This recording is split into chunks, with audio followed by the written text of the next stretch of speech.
अटल बिहारी जी इनके पूर्व प्रधानमंत्री थे हमारे, वो कहते थे कि सैनिकों का बल नहीं मनोबल ही काफ़ी है। तो आज भी हम लोग चाहते हैं कि वह सैनिक का मनोबल कायम रहे। देश की सोच में आज वीर सेनानी पूर्व सैनिक कल्याण समिति प्रयागराज, जो कि प्रयागराज की एक सैनिकों की मशहूर संस्था है, वेलफेयर के लिए हजारों चिट्ठियां सरकार के पास अपने कार्यकाल में भेजती रहती है और बहुत सारे छोटे छोटे कार्य सैनिकों के हित में करती रहती है। इस संस्था की मासिक बैठक, जिसमें सारे पदाधिकारी मौजूद होते हैं और आपस में चर्चा करते हैं कि अगले महीने हम क्या करेंगे, क्या क्या चिट्ठी सरकार को भेजेंगे, किन किन हितों पर काम करेंगे। इस महीने की बैठक में तमाम मुद्दे वीर सेनानी पूर्व सैनिक कल्याण समिति ने रखा, जिसमें अग्निवीर एक प्रमुख मुद्दा रहा। आज इस बैठक की कार्रवाई में वीर सेनानी पूर्व सैनिक कल्याण समिति के सदस्य पदाधिकारी क्या क्या बोल रहे हैं। आज वीर सेनानी पूर्व सैनिक कल्याण समिति प्रयागराज की मासिक बैठक है। इस मासिक बैठक में वीर सेनानी पूर्व सैनिक कल्याण समिति प्रयागराज के सभी पदाधिकारी, आदरणीय संरक्षक श्री श्याम सुंदर पटेल जी, अध्यक्ष जी, महामंत्री जी, संगठन मंत्री, सभी उपस्थित हुए। तमाम प्रकार की चर्चाएं हुई, लेकिन खास चर्चा अग्निवीर के ऊपर रही। आज मैं आदरणीय संरक्षक, जो प्रयागराज के जन जन के प्रिय हैं, आदरणीय पटेल जी से जानना चाहूँगा कि आपका क्या कथन है अग्निवीर के बारे में, कुछ संक्षेप में बताइए। सम्मानित साथियों, जैसा कि हम आज वीर सेनानी पूर्व सैनिक कल्याण समिति प्रयागराज के तत्वावधान में अपनी मासिक बैठक कर रहे हैं, कई मुद्दों पे चर्चाएं कर प्रस्ताव पारित किया और उसकी कार्य योजना बनाई जा रही है, जो माननीय रक्षा मंत्री, माननीय प्रधानमंत्री या संबंधित विभाग को भेजी जाएगी। इसमें प्रमुख मुद्दा हमारा अग्निवीर सेना योजना पर है। अग्निवीर सेना योजना पिछली सरकार ने जल्दीबाजी में और आनन फानन में शुरुआत की, जिसमें बहुत सारी खामियां निकल कर के आई हैं। 5 साल अनिवार्य सर्विस विदेशों में, कुछ छोटे छोटे देशों में ये जरूर चल रही है, जिसकी आबादी वहाँ 30 या 40-50 करोड़ तक की है और अपने देश की आबादी आज के समय में 140 करोड़ की है। यहाँ अगर 100 की वैकेंसी होती है तो 10,000 जवान लाइन लगाते हैं और 100 लोग उसमें छांटे जाते हैं। और विदेश में अगर 100 की वैकेंसी है तो 20 लोग जाते हैं, 80 लोग खाली रह जाते हैं। इस वजह से वहाँ कंपलसरी किया है। भारतवर्ष में इसकी कोई बहुत आवश्यकता नहीं थी। पहले जैसे सैनिक भर्ती होते थे उसका कुछ आनंद अलग था, उसकी सेवा, समर्पण और देश के प्रति समर्पित होने का एक जज्बा अलग था। और जब से अग्निवीर सेना की योजना लागू किया है, सेना का मनोबल गिर गया है और 4 साल की नौकरी के लिए जवान जाने से पहले वो पुलिस, सीआरपीएफ, बीएसएफ और अन्य जगहों में तलाश करता है। अच्छे लड़के वहाँ भर्ती हो जाते हैं, जो किसी लायक नहीं होते, बचे खुचे होते हैं, वो 4 साल के लिए अग्निवीर में जाते हैं। इससे सेना का मनोबल गिरा है और सेना की शक्ति छीन हुई है। इसलिए अग्निवीर सेना योजना में बहुत बड़े बदलाव की जरूरत है। जैसे सेना में अधिकारियों के लिए 60 सर्विस कमीशन की एक व्यवस्था है, उन्हें 10 साल की सर्विस दी जाती है और 10 साल के बाद जो इच्छुक होते हैं उनको सबको परमानेंट करते हैं, जो अनिच्छुक होते हैं सर्विस करने का उन्हें वापस भेजते हैं। लेकिन सिविल में कहीं ना कहीं उनको नौकरी मिलने के लिए एक पूरी व्यवस्था होती है, लेकिन अग्निवीर में इस प्रकार की व्यवस्था नहीं है। हम मांग करते हैं भारत सरकार से कि अग्निवीर में जवानों को 10 साल की कम से कम सर्विस दी जाए। रिटायर होने के बाद उन्हें सर्विस के लिए अन्य विभागों में कंपलसरी किया जाए कि अग्निवीर को पहले नंबर पे भर्ती करेंगे किसी नौकरी में, उसके बाद ही सिविलियन या अन्य लोगों को भर्ती करेंगे। ये सिक्योरिटी होनी चाहिए।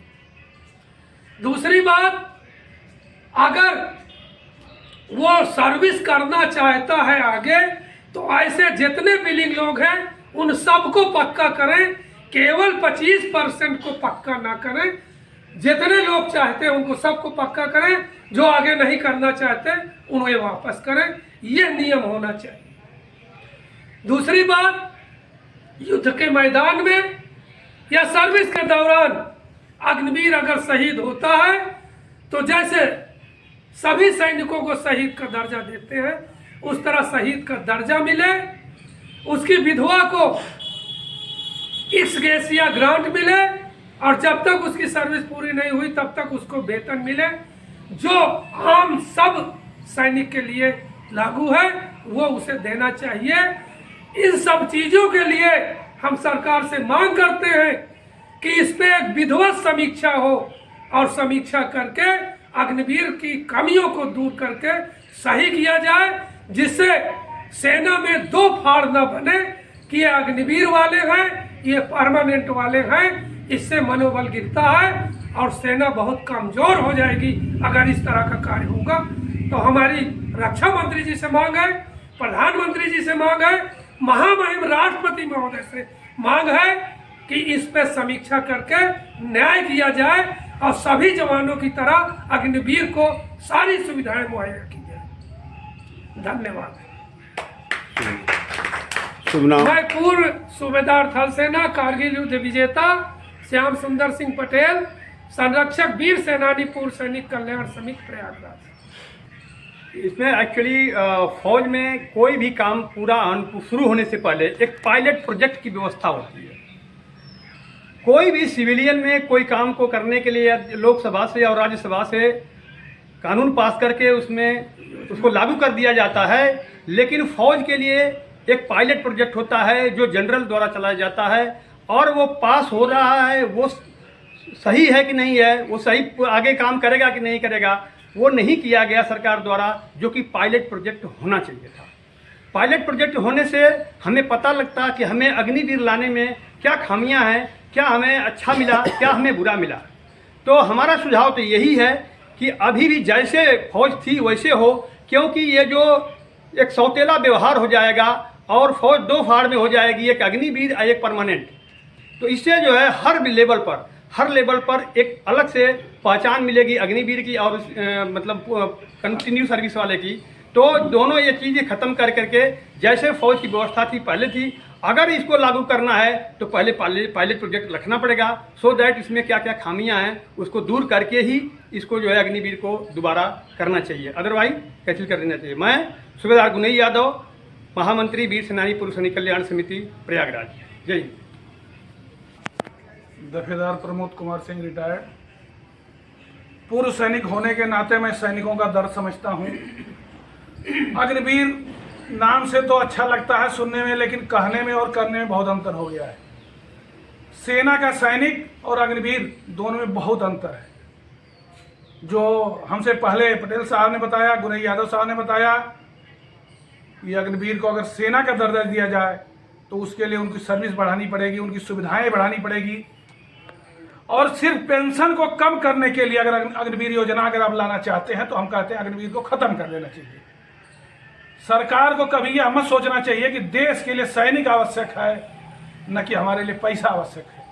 अगर पैसे को बचाना है तो अन्य मत से बचाएं, पेंशन रोकनी है तो बाकी लोगों की रोकें, नेताओं की रोक दें, पूरे देश में अन्न कटौती करके रोकें, लेकिन वीर सेना, सैनिक सेना जो हमारी आज तक भारत की मानी गई है विश्व में, उसको कायम रहने दिया जाए। अटल बिहारी जी इनके पूर्व प्रधानमंत्री थे हमारे, वो कहते थे कि सैनिकों का बल नहीं मनोबल ही काफ़ी है।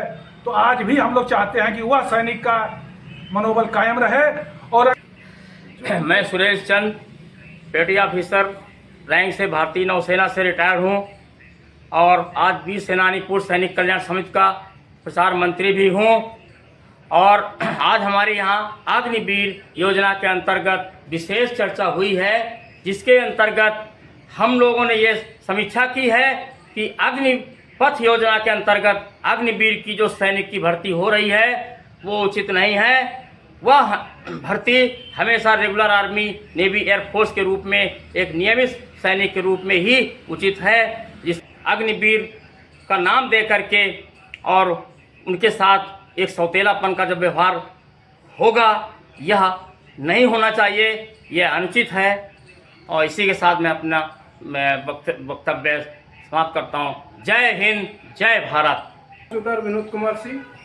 अग्निवीर के मामले में जहाँ तक सभी ने, हमारे संरक्षक महोदय, अध्यक्ष वगैरह जो भी बोले हैं सब ठीक है। उसमें एक ही चीज़ मैं अगर जोड़ना चाहता हूँ कि अगर उनको सर्विस बढ़ाएं या जो कुछ भी है सब सुविधा ज़रूरी है, लेकिन अगर ये सब चीज़ नहीं करते हैं किसी यंगेस्ट फौज की कमी की वजह से या पैसे की कमी की वजह से, तो इनको कम से कम संसद में कानून बना दिया जाए कि 4 साल के बाद इनको CRP, BSF या अन्य कहीं भी सर्विस में ऐड कर दिया जाएगा। ये कानून बना दिया जाए। सूबेदार मेजर बच्चालाल प्रजापति, सदस्य वीर सैनिक कल्याण समिति। अग्निवीर की योजना बहुत ही अवैधानिक ढंग से लागू की है। इससे हमारे देश के जवानों का मोराल बहुत ही गिरा हुआ है। जो एक प्रकार का फर्क, सौतेला व्यवहार, एक ही समय एक ही टाइम पे भर्ती होता है, दोनों के लिए एक ही नियम लागू है। इसके बाद किसको रखना है किसको नहीं रखना, ये सौतेला व्यवहार उचित नहीं है। अतः सरकार से निवेदन है कि जो हमारी पहली स्थिति सेना की भर्ती थी वही लागू की जाए। ये हमारा देश उतना आर्थिक दृष्टि से कमज़ोर नहीं है। कमज़ोर इसलिए सरकार इसको देगा कि अग्निवीर को ना हमें पेंशन देनी पड़ेगी ना कुछ देना पड़ेगा। हमारी क्या इतनी जर्जर व्यवस्था है कि हम एक सैन्य को उसका उचित लाभ नहीं दे सके। जय हिंद, जय भारत। मैं सूबेदार गणेश प्रसाद गुप्ता, जो है अग्निवीर के बारे में जो हमारे संचालक महोदय, अध्यक्ष महोदय ने जो बातें कही हैं, मैं उसका समर्थन करता हूँ। जय हिंद। रिटायर्ड हवलदार मंसूर हसन। मैं अग्निवीर का जो है समर्थन, जैसा कि पूर्व साथियों ने किया है, मैं समर्थन करता हूँ। जैसा कि हमारे सैनिकों को सभी सुविधाएं उपलब्ध होती है, उसी प्रकार अग्निवीर मतलब जो सेनानियों को भी पूरी सुविधाएं मतलब प्रदान की जाए। उनकी विधवाओं को पेंशन और सभी लाभ प्रदान किए जाए। मेरा माननीय रक्षा मंत्री और माननीय प्रधानमंत्री से सादर अनुरोध है। आप लोगों ने देखा, वीर सेनानी पूर्व सैनिक कल्याण समिति के सभी पदाधिकारी अग्निवीर से काफ़ी नाराज़ हैं और सरकार से मांग कर रहे हैं कि इसकी समीक्षा की जाए।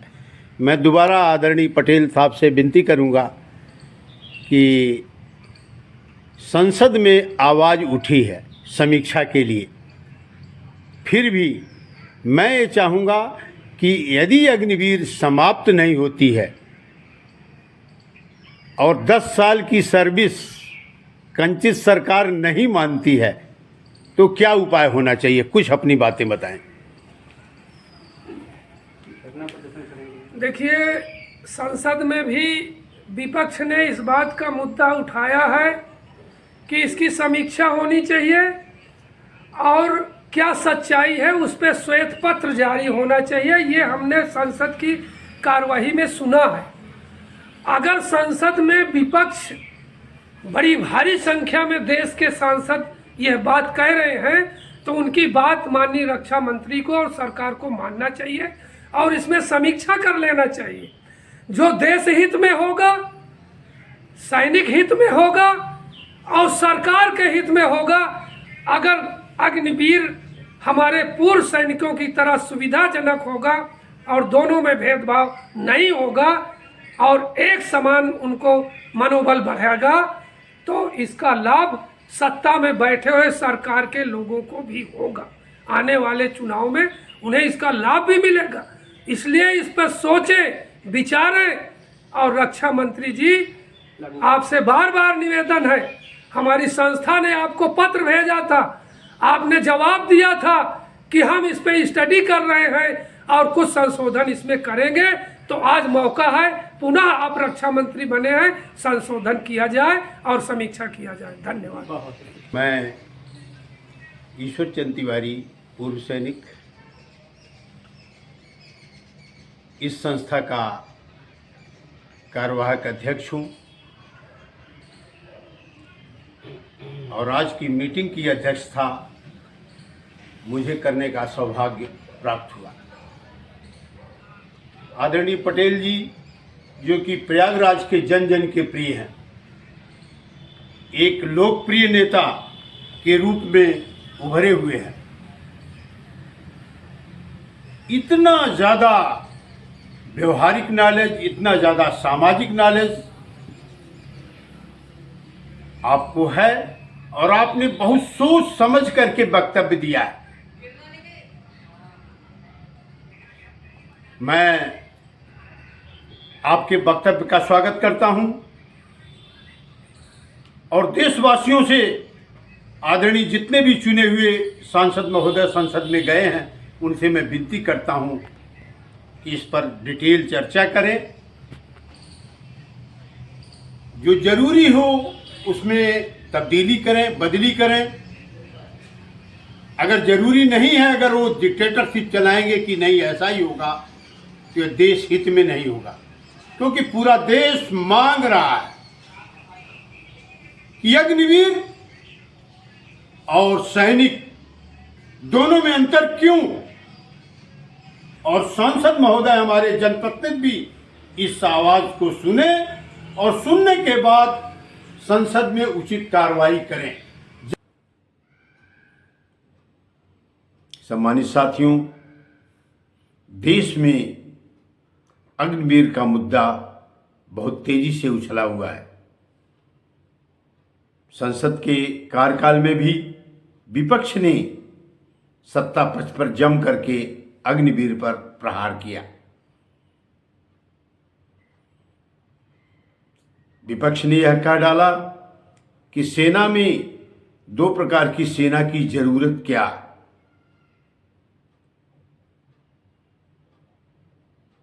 जो लोग अग्निवीर को जानते भी नहीं थे, इस टाइम हर नागरिक अग्निवीर के बारे में चर्चा कर रहा, नुक्कड़ नुक्कड़ पर चर्चा हो रही है। एक्चुअल में अग्निवीर में खामियां हैं।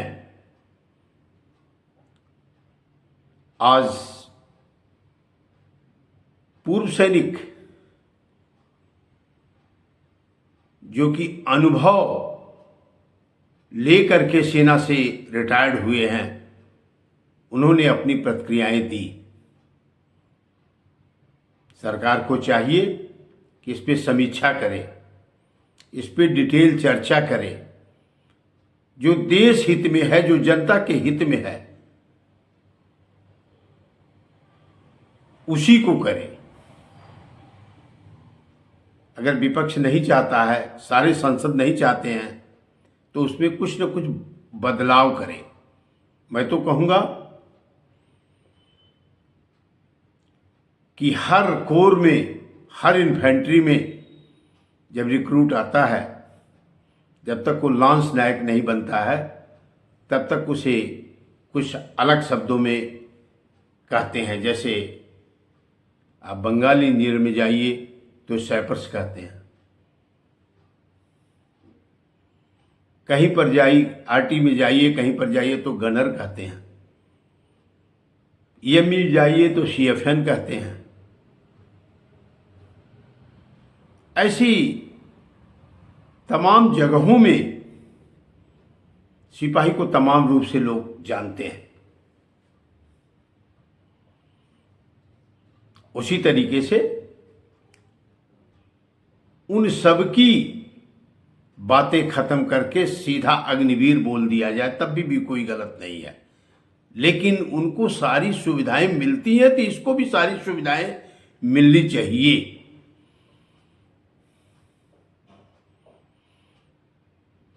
8 से 10 साल सर्विस होते होते बहुत सारे लोग फौज के डिसिप्लिन में रम नहीं पाते, रह नहीं पाते, उस सख्ताई को बर्दाश्त नहीं कर पाते। वह स्वयं फौज को छोड़ना चाहते हैं, क्योंकि फौज में बहुत सख्त अनुशासन है और बहुत ही कड़ाई है। एक तपते हुए गर्मी में और -4 डिग्री में भी फौज के जवान को रहना पड़ता है। तो हर आदमी नहीं रह पाता, कुछ आदमी चले भी आते हैं। तो जाहिर है लगभग 75% लोग ही सेना में जा पाएंगे, मुख्य भूमिका में जा पाएंगे। हाँ, कुछ न कुछ पेंशन, कुछ न कुछ आर्थिक संकट को देखते हुए या उसकी कटौती के फायदे को देखते हुए अग्निवीर को लाया गया। तो उसमें भी आप बैलेंस बनाइए। आपने जो बनाया है, जो लोग मांग कर रहे हैं, उसमें डिटेल चर्चा करके बैलेंस बनाइए और बैलेंस बना करके अग्निवीर के हित में, जनता के हित में एक फैसला लें, ताकि देश के ज़्यादा से ज़्यादा नागरिक, आमजन एक सहमति बना सके कि अग्निवीर के लिए क्या होना चाहिए, और जो हुआ है ठीक हुआ है। हम लोगों को चिंता है, आर्थिक संकट की भी चिंता है और अग्निवीर के हित की भी चिंता है और सेना के मनोबल की भी चिंता है। इसलिए सेना का मनोबल, अग्निवीर का हित और देश का आर्थिक हित और देश का विकास, चारों को देख करके बैलेंस बनाते हुए आदरणीय रक्षा मंत्री, आदरणीय प्रधानमंत्री दोनों से विनती है कि संसद में चर्चा करा के एक कुछ न कुछ विकल्प हासिल करें जो सबके हित में हो। इन्हीं शब्दों के साथ मैं अपनी वाणी को विराम देता हूं। जय हिंद। ईश्वर चंद तिवारी, पूर्व सैनिक, प्रयागराज।